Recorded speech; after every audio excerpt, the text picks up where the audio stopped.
ekiri mu NRM kifumba mutuku. Mwami Yoweri Kaguta Tibahaburwa ayingidde mu lutalo lwa Kadaga ne Anita Anet Among. Bano nno balina ekifo kye balwanira, naye ekifo ekyo kyandifundikira nga abamu kibatutte ekalannamu etagenda badda. Wakati wa Kadaga, Right Honorable Anita Anet Among n'omumpembe Generali Yoweri Kaguta Tibahaburwa wandibaawo ajja olugenderamu.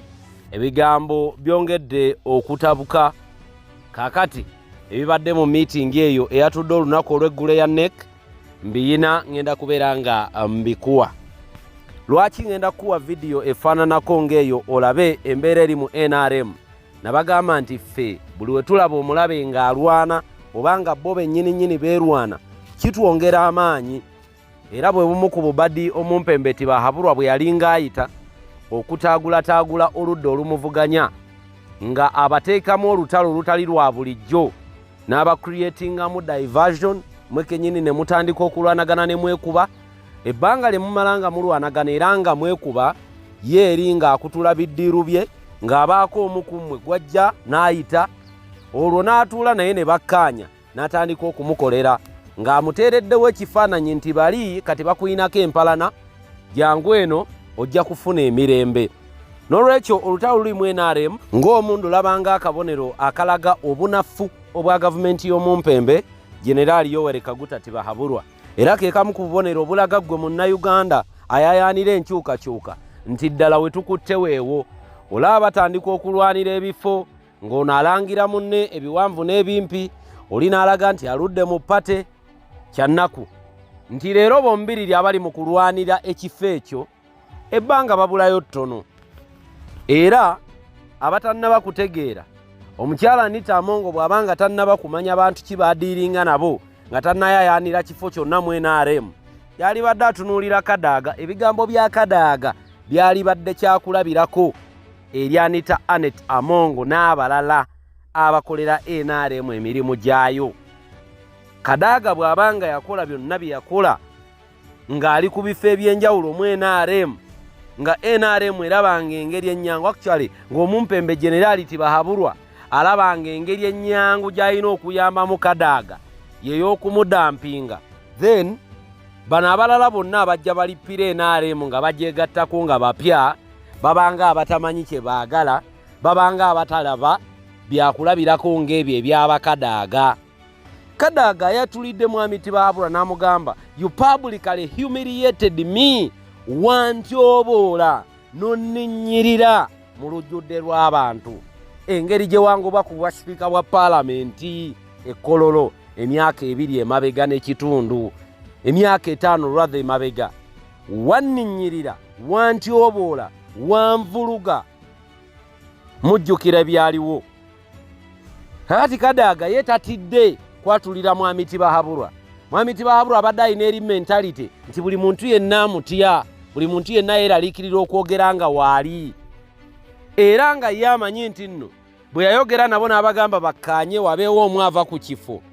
Mwami Tibahaburwa kati ayimirira wa Anita Among, ayimirira ku mugongo gwa Among, kubanga mwami Tibahaburwa oyo gw'olaba ye yayamba Anita Anet Among okumudifendinga mukadde nga Bannayuganda bamukunya olw'okwenyigira mu bulyake n'obubbi mu paalamenti y'eggwanga we baakuliitira n'obuwumbi obuwerako. Ye n'ababaka abalala kwe yayitanga ku akawunti yaabwe okubba obuwumbi n'obuwumbi obw'Abannayuganda. Kakati bw'abanga yamuyiirawo omubiri, Anita Anet Among tetumunenya kubanga ye yandibanga alina omululu, yandibanga agenda ye yakubaako position mwatuuka, abeere waggulu nnyo era abeere wa kitalo. Naye njagala ojjukire nti akakiiko ka NRM kano aka NEC keekokkola dda Anita Anet Among mu mivuyo egyo egyaliwo egy'obulyake n'obubbi. Era yali Anita Among oyo ye yeenyigira mu bubbi obwatwaliramu obutabalika 2 bulambirira mu paalamenti y'eggwanga. Njogera ku triliyoni 2 mu piriyodi y'ekitundutundu ky'omwaka, kwota y'omwaka. Kakati twamulaba ng'omumpembe Generali amuyiirawo omubiri ebukeddeya n'agamba Anita Among omuntu mulungi, yonna gy'atambulira agenda akola investment. Mbwera Uganda erina okubeera n'abantu nga Amongo bakuwaana bakwagala, bakuwaana bakyakwetaaga, naye time bwetuuka nga tebakyakwetaaga bakolanga Kadaga bwe bali mu mukola yiyo NRM. Era abava mu bibiina ebiri ku ludda oluvuganya ne mugenda ne mwegatta ku NRM, mwenna mukimanye nti namwe mugenda kubeera dumped. Nja kubawo ekyokulabirako ekirala kya Theodoro Ssekikubo ow'Emiyaga. Oyo omwami y'omu ku abadde bayirawo NRM omubiri ebbanga lyonna, naye munnange baalabye nga tebakyamwetaaga Erw'Emiyaga newankubadde nga yabadde akyayina amaanyi, ne baleeta Rwashande talina yadde n'academic document. Academic document gye yabadde ayina yabadde forged, yabadde njingirire nga ncupule, naye nga baamutaddewo nga candidate n'abakingibwa up UPDF.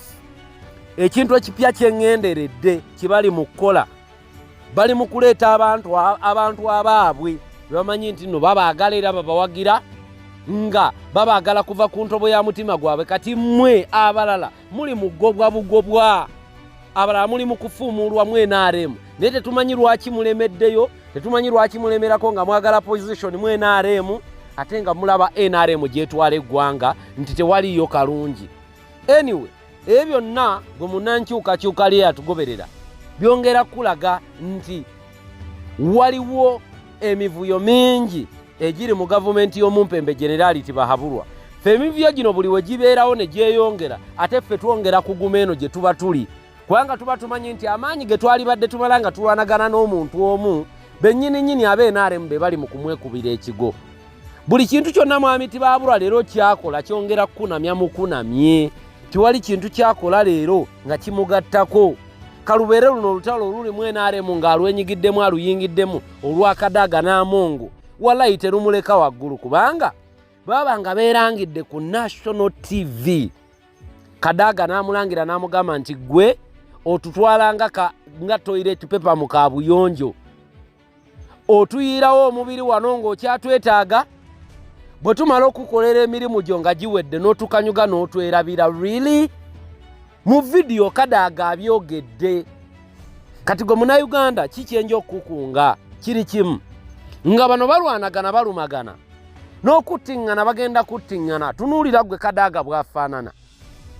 Kadaga yali badde afaanana bw'atyo, omuntu ali obulungi financially, bw'aba ayagala okugenda obujjanjabi abufune ne Bulaaya abufunirayo, kuba Kadaga taliiko nvumbo. Naye lwaki Kadaga ali bw'atyo? Tawulira bulwadde bwonna, yandibanga ali awo naye nga tawulira bulwadde bwonna naye nga bumulya mpola. Twagawulirako mu nkubo, yandibanga yali akanywa okawulire. Kati ebyo byonna bikulaga ki? Gwanitamu nga yayanira ekifo Kadaga kyaliko leero. Waali badde otuula mu katebe kono gamba naye Kadaga ali ku kifo kino lwaki afaanana bw'ati? Era Kadaga gwe natekinga over after ng'avuddewo, bwe yavaawo ne ntekinga over ekifo kye, embeera gyalimu nga tewooma ate nga ye yali mu kifo kati kyendimu. Nange ebyange tebiggwe bwe biti, omanyi tebayiga tebabonerera. Anyway, Munnayuganda nja kugamba kimu nti mwami Bahaburwa bwe kuba kunafuwa yanafuwa dda, bwe gaba amaanyi takyayinawo. Ekyo kirabira mu bikolwa. Edda yatyanga okonfrontingibwanga ng'abali mu NRM batya, otandika otya, omugambako otya, mukama waffe, kitaffe, woowe, nga bamulabanga Katonda nga teri amunyegako. Nga ne bwali baddewo omuntu yenna ng'alina kyayagala okwemulugunya nga kikwatagana ku mwami Bahaburwa yali nga teyeemulugunya, naye leero ate mwami Bahaburwa yeemulugunya ku NRM be. Ekyo nno kikulaga ki? Nti wano we tuli bakyakunama nnyo, eno ntandikwa butandikwa ey'okkunama. Twongere naffe kupika tubakunamye, kuba gye bakoma okweteteggula ffe enjiri gye tubadde tujjanga tubunya nti NRM egudde erina kulabikira mu bigambo nga bino, mu bikolwa nga bino, nga balwanagana beerumagana, nga balwanagana battunka buli kadde. Katugende mu vidiyo eno nkomewo. That's why you protected Haji Kigongo, because of seniority. But now you are saying Rebecca Kadaga, you get out. Really? Your Excellency, I find this unacceptable.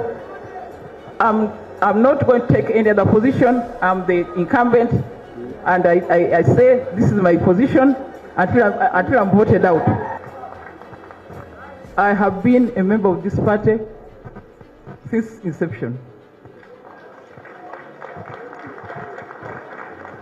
I started as the chairman of LC1 in 1989 in my village in Buramuti. I moved to LC2, or the National Resistance Council. I've never been to any other party. So all my life, I've been a member of NRM. When you are filling the form, expression of interest, you are asked, what have you done for the NRM the last 10 years? Those are the guidelines. We have not changed them. The person aspiring to this office has only worked for 3 years for the NRM. Whether she was doing work, it depended, that's your business. But for the NRM, she has only worked for 3 years. That just a few years ago, I was publicly humiliated in this country. Publicly humiliated the way I was removed from the office of the Speaker. I took it in good stride, continued doing my work. But I'm being followed. How much more can you press an individual? Right Honorable Kadaga needs to correct the idea that anybody is hunting her. Because there's nobody who's hunting you. Because that's what she said, that somebody was hunting her. This is not correct. And also, it is not correct for you to try to involve my people, the Basoga.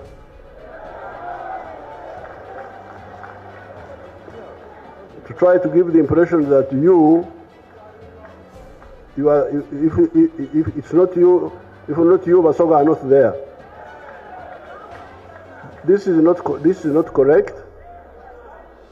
And I have had references to that issue, but I keep quiet. I am a man who keeps quiet. I am the one who revenged for William Nadiope by defeating Yamin, by defeating the UPC who put Nadiope in prison. Who else did anything for Nadiope? Basoga people were killed. And I can tell you, when Honorable Late Olanya stood and the SEC members approved Late Honorable Olanya for the position of the Speaker, the people who are saying they are old, senior, and respect the party walked out of the party and stood independent. Is that love for the party? The notion of saying Anita is new. Yes, I am new, but I come with new ideas and new vibrancy.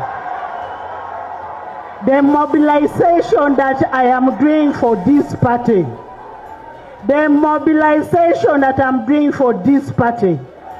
I can have over 10 members of parliament here that I have brought from opposition to NRM, and here they are. That's why you protected Haji Chigongo, because of seniority. But now you are saying, Rebecca Kadaga, you get out. Really? Your Excellency, I find this unacceptable. I'm not going to take any other position. I'm the incumbent, and I say this is my position until I'm voted out. I have been a member of this party since inception. I started as the chairman of LC1 in 1989 in my village in Buramuti. I moved to LC2, or the National Resistance Council. I've never been to any other party. So all my life, I've been a member of NRM. When you are filling the form, expression of interest, you are asked, what have you done for the NRM the last 10 years? Those are the guidelines. We have not changed them.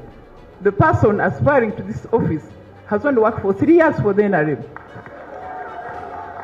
Whether she was doing work independent, that's your business. But for the NRM, she has only worked for 3 years. Just a few years ago, I was publicly humiliated in this country. Publicly humiliated the way I was removed from the office of the Speaker. I took it in good stride, continued doing my work. But I'm being followed. How much more can you press an individual? Byebyo ne byabadde mu lukiiko olwo nga bw'obirabye Kadaga abadde mukaawu abadde mukambwe naye gwe munankyukakyuka ky'oba oyiga kiri kimu nti buli muntu yenna akoledde gavumenti y'omumpembe naawe ali ready okugyegattako gikolera manya nti bw'ona amala okubakolera kye baagala ogenda kanyugibwa olabwenga atalina kye wali obakoledde kati kye bali mu kukola Kadaga baamutandikako dda na guno gwaka bakyamukolako effujjo ebyo nga tubitadde ku mabbali. Abantu b'omwakyoli bongedde okuluma ogw'engulu bakaayidde ddala babigaanye. Omumpembe generality bahabulwa bamutabukidde bagambye nedda ekimala kimala.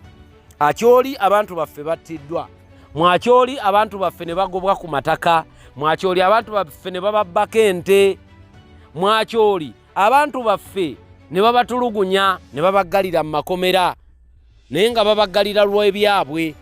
Kati mu mbeera eyo abantu b'omwakyoli balumya ogw'engulu. Vidiyo eno eri mu lulimi Lunyaanyimbe, njagadde tugifune nga tetunnabagenda wala. Enkola yaffe ya weekend mugimanyi, ebigambo byange biba bitono naye njongera okubakunga mwenna mutuyambeko mu nteekateeka ya umbrella campaign. Olutabaalo lw'amanvuuli tukyalulimu, olutabaalo lw'amanvuuli tukyalulimu nnyo nnyini ddala nga gye nkomye okwogera. Mutuyambeko mu nteekateeka eno ate eyongere okutambula obulungi. Wenjogerera tulina manvuuli 174 tetambudde bubi yadde n'akatono era ebibiri tugenda tubikuba olukuku mutwe. Abatukwatirako ku 15 kye twatandika nakyo mwebale nnyo, mwebalire ddala. We do not take your effort for granted. Wonna we mwajja Omukama Katonda abatongererewo ebirungi lufukunya. Njagala nno kubatwala mu katambi kano tulabe ebiri mu Northern Uganda n'abantu baayo okwemulugunya kwabwe kwe bayina na lwaki olwaleero bagamba nti bo bayimirira mabega wa Bobi Wine. Lwaki bayimirira mabega wa Kyagulanyi? Nti leero Munnayuganda yenna omubuufu amanyi kyayagala ayina kuyimirira mabega wa Revolutionary Kyagulanyi. Omwami alwana ng'ate alwana naffe okuleeta enkyukakyuka mu ggwanga. Tetulina kubimulekera nti tubirekere Kyagulanyi, no, kitukakatako. Bwe tugenda okulwala mu malwaliro Kyagulanyi talwalirayo yekka, of which yalina n'opportunity efuna obujjanjabi mu ddwaliro eriri private eri abatalina that opportunity. Efuna bujjanjabi mu ddwaliro nga they can afford $1 million a day. Kati bw'abanga ayogera ggwe ebikuluma bikolebweko, then why don't you be behind him mu nteekateeka eyo? Kale katugende mu vidiyo eno ate ndyoke nkomewo mbatwale mu birala ebikira ku bino. Abantu b'omwakyoli bakaayi. Now this one goes to all my Acholi people. If you are in Northern Uganda, this video is for you. If you are in Northern Uganda, share this video with your friends, colleagues, and all your contacts, because I want us to learn something today. To my Acholi people, to my people of Northern Uganda, today we are going to talk about protest vote. Protest vote. This is what we need right now. We all know that Mr. Museveni has been rigging our elections, has been rigging because, yes, apparently he has all the guns. He has all the guns, he has all the mercenaries. But if you ask me, how does he rig the elections always? First of all, they wake up early. Of course, they print the ballot boxes, but they will not They will never bring those ballot boxes when it is filled with ballot papers. What will they do? They will wake up very early. They come and then they pre-tick these ballot papers. And then after pre-ticking the ballot papers, they will come and fill it in. So that is one way. They will fill it in, all the pre-ticked ballot papers. Now, this is what they will do. Another one, if that one becomes hard for them to stuff the ballots into the bucket, they will do this. The pre-ticked ballot boxes, they will carry it, and then as they are transporting this thing to the tally center, that's when they will manipulate all these. They will manipulate those boxes, and they add their pre-ticked ballot papers. So that is just one of two of the few ways they rig the elections. So now, what are you supposed to do as a Ugandan, as an Acholi person? You have been in the camps because of Mr. Museveni's NRM government. They pretended, they fooled us that it is actually our brother Joseph Kony, our grandfather Joseph Kony, and our father Joseph Kony who is killing us. And yet, actually, it is this NRA doing all these things because of their plans. They had to put and confine the Acholis who were in government, northern Uganda, who were in the government, the northerners. They had this leadership trend that Mr. Museveni wanted to break. So the only way he could break these things is to go and confine us, northerners and Acholis and all these other ones, confine us in these IDP camps as we are busy trying to see how to survive. For him, he is now at State House and doing his things, ruling the country. Well, for us, we are busy biting ourselves and trying to look for safe haven for ourselves. That annoyance is what will call for this protest vote of 2026. So now, here is what we are going to do. As the Acholi people, I want the world to know that Acholi people have always remained opposition because we have nothing, no reason whatsoever to support Mr. Museveni's government or NRM government. They have done a lot of atrocities on our Acholi people and northern Uganda, and I've seen he has started doing all this to these other regions who have shown him that they are no longer going to support him. Every region who fails to support Museveni, he tries to create a massacre there. He created a massacre on us, the Acholi people, and northern Uganda, simply because we had the first president coming from our region here. Now, here is what we are going to do. You are going to wake up very early on the day of election. Wake up very early. In fact, move with your water, brush your teeth from the polling station, if that's what you need. When you reach there, make sure the ballot box is empty. There is nothing fishy around there. Go gently, go and vote. After voting, please, please, please, do not go back home. Do not vote and you leave the polling station. You vote and you keep. Vote and you keep around. Keep at the polling station. Why do you have to keep at the polling station? Because you are protecting your vote. You are protecting your vote. You are making sure that the voice you spoke from we were using that ballot is heard. And the only way you are going to do this is by standing there and protecting your vote. So all my Acholi people, wake up very early on that day, go and vote. Stay at the polling station. Do not be intimidated. Do not be threatened. Do not be... It worked in Kawempe North. We also, they came and packed all their members. They packed all their everything. But they tried to even rig the elections. But even if they added 5,000 votes, they added 3,000, 4,000 extra votes. But still, it was not enough. They added 4,000 votes for their candidates, but still it was not enough to match up with the one for the Communal Kola. So this should prove to you that this protest vote works so well, and is the only way we are going to revenge and remove Mr. Museveni from ruling Uganda, because he is not ruling, he is not leading Uganda. I want everyone to know Mr. Museveni is ruling Uganda, and we don't want a ruler, we want a leader. We want someone to come and lead us. And as the Acholi people, we are going for protest vote. You vote, wake up very early, go there, vote, just walk out, you come and sit You survey what is happening.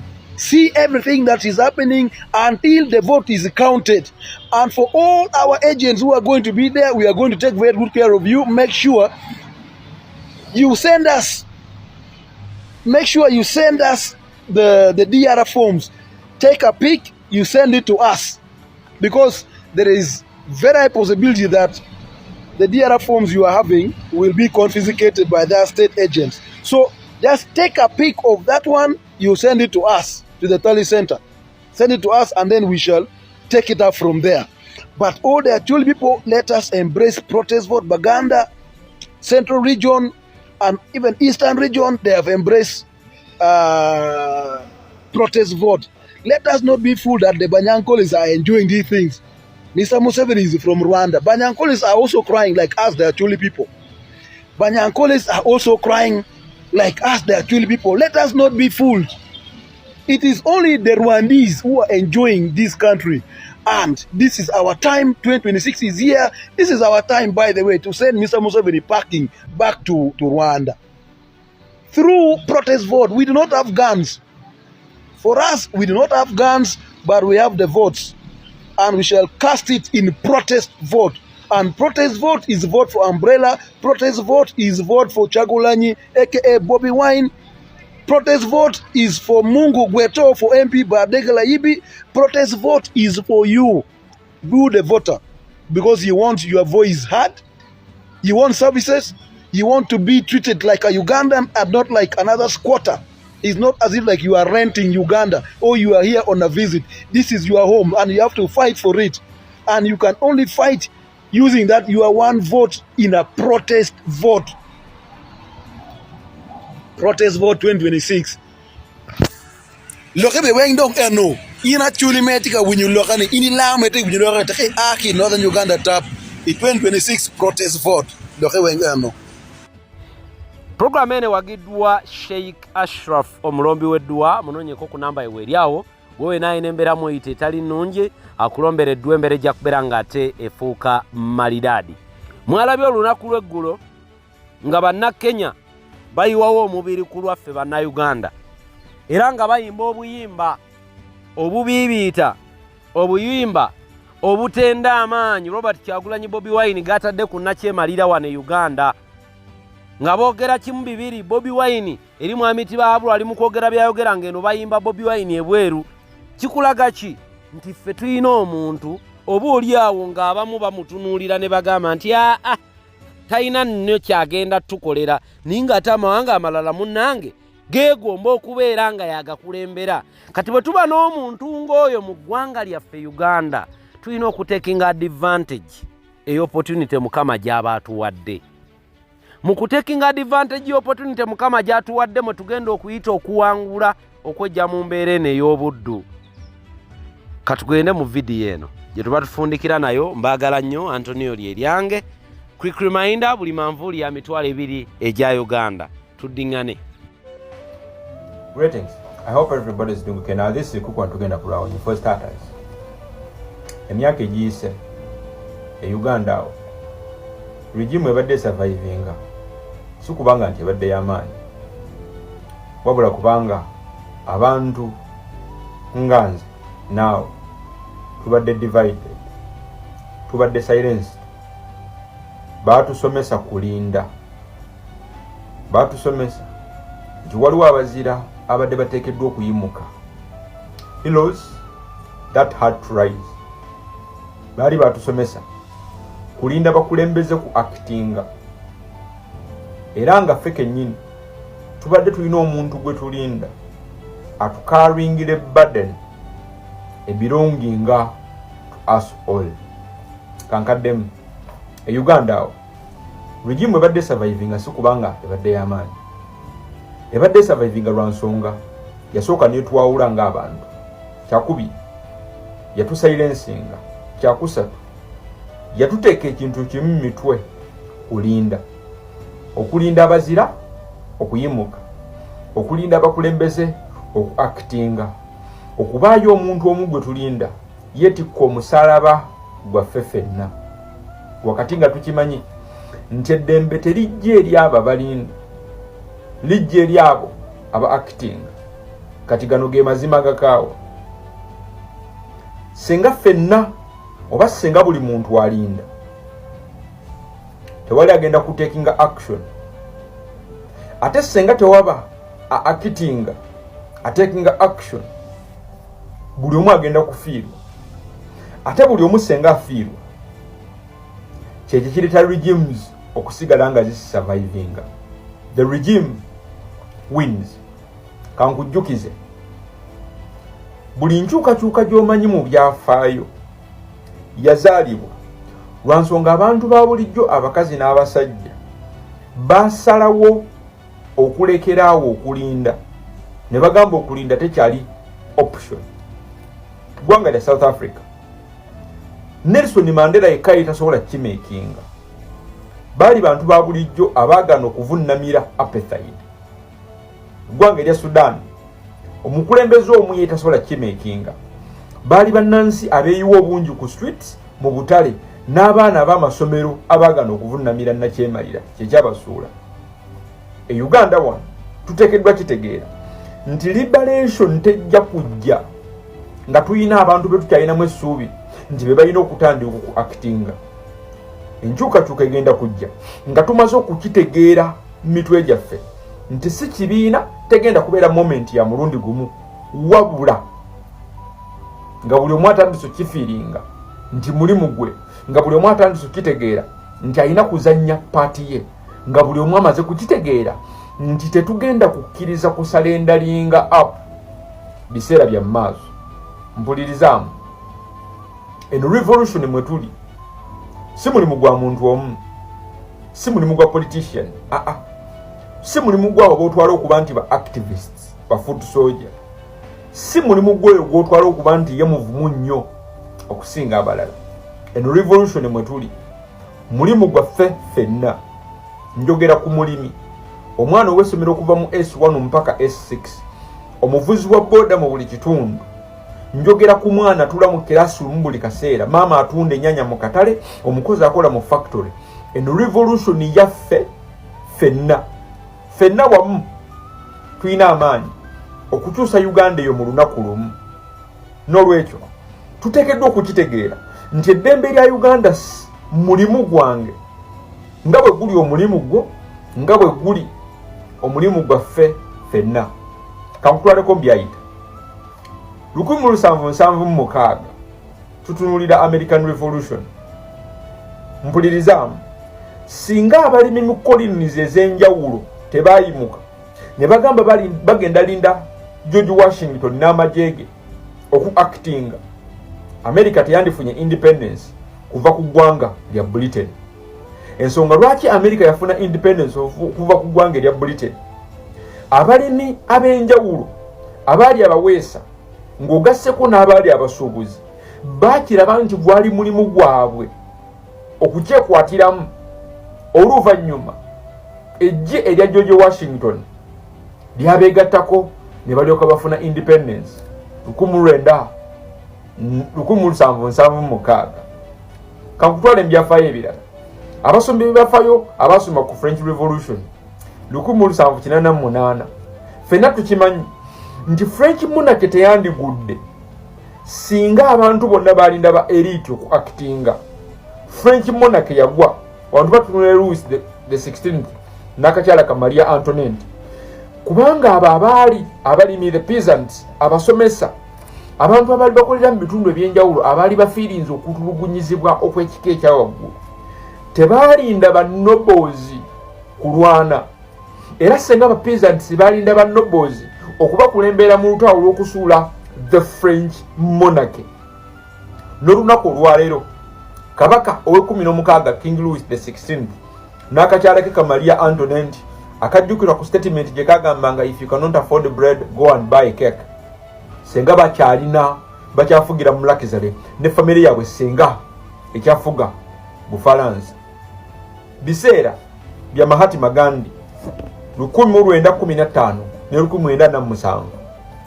Senga abantu bakirekera Mahatma Gandhi, wano njogera ku Indianese freedom of struggle, senga bakirekera Mahatma Gandhi ojja kwesanga nga senga Buyindi oba oliawo nayo teyandifunye bwetwaze bwayo senga abantu tebagaana okugula ebyamaguzi ebyabazungu Britain goods kubanga mu approach eya Mahatma Gandhi mu ggwanga erya Buyindi ate yali very simple. Abazungu bebaali balina byebaali batunda ebyamaguzi mu ggwanga erya Buyindi. Approach yali very simple. Kuboola na kugaana kugula bya bugagga byabo abaali mu bukulembeze. Ye movement yasookera ddala eyatandika byebikolo ebyatandika ebyasookera ddala.